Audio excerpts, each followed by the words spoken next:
मिथिला राजधानी असलेल्या विदेह राज्याच्या राजकन्येने श्रीरामाशी विवाह करून राजवैभवाचा त्याग करून वनवासात जाणे पसंत केले.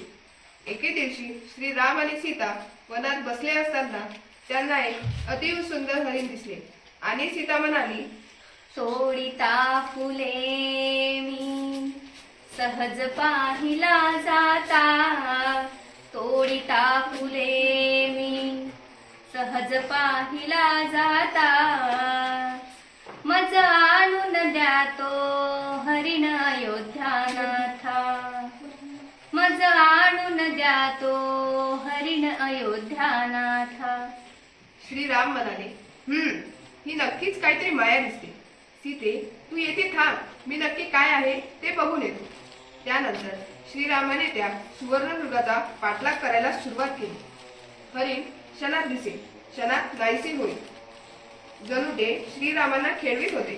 पाठलाग करता करता श्रीराम त्यांच्या कुटीपासून फार दूर आले. श्रीरामाच्या धनुष्यातून निघालेल्या बाणाने शेवटी हरणाचा खेळ संपवला. परंतु काय आश्चर्य, बाण लागताच हरिण अदृश्य झाले आणि त्या जागी एक महाकाय राक्षस अवतरित झाला. मरणापूर्वी तो राक्षस ओरडला, वाचव लक्ष्मणा वाचव. मायावी राक्षसाने काढलेला रामाचा आवाज ऐकून सीता घाबरली आणि लक्ष्मणाला विनवणी करू लागली.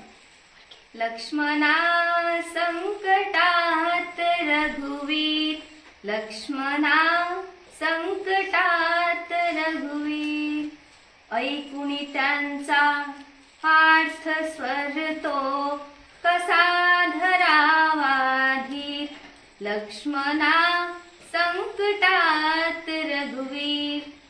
लक्ष्मण म्हणाले, नक्कीच काहीतरी माया आहे, मी जातो, परंतु तुम्ही कुटीबाहेरची रेषा आहे त्याच्या पलीकडे जाऊ नका. लक्ष्मण रामाच्या शोधात वनात निघून गेले. इकडे सीता एकटीच कुटीमध्ये अतिशय व्याकुळ होऊन रामाची वाट पाहत होती. इतक्यात तिला कानी आवाज ऐकू आला, ओम भवती भिक्षां देही. बाहेर येऊन बघते तर काय, एक तेजस्वी साधू झोली घेऊन बाहेर उभा होता. दारी आलेल्या याचकाला तसे कसे जाऊ द्यावे या धर्मसंकटात सीता पडली होती. सीता भिक्षेचे ताट घेऊन बाहेर आली, परंतु साधू म्हणाले, हे देवी, मला असे याचकासारखे वागू नकोस. तुझी इच्छा असेल तर येथे बाहेर येऊन मला भिक्षा घाल आणि नाही घातली तर मी तुला श्राप देईन.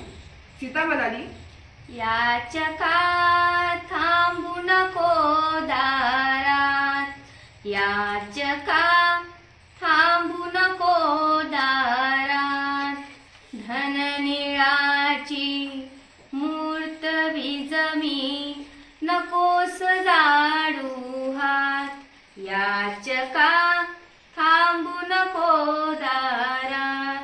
आधीच रामाच्या विवंचनेत असलेली सीता घाबरली आणि भिक्षा घेऊन कुटीच्या पार दूर लक्ष्मण पलीकडे गेली. क्षणात साधूने रूप बदलले आणि आकळाड विकळ रावण तेथे प्रगटला. सीता ओरडत राहिली, किंचाळत राहिली, पण रावणाने तिला ओढत पुष्पक विमानापर्यंत घेऊन गेला. धावा धावा नाथ रघुवर, धावा धावा नाथ रघुवर, गजशुंडाये कमळ कळीवर, असाल तेथून ऐका माझा शेवटचा कान. मित्र हो, ही गोष्ट जरी सतयुगातली असेल तरी आजही भीती दाखवणारा, शब्दात फसवणारा, धर्माची शपथ घालणारा रावण अदृश्य रूपाच्या कलियुगातही वास करतो आहे. आणि या वृत्तीला मारणारे संयमी, तत्ववादी, मूल्यनिष्ठ आणि सत्वशील श्रीरामही अदृश्य रूपाने आपल्यातच वास करीत आहे. तो बोलो प्रभू श्रीराम की जय.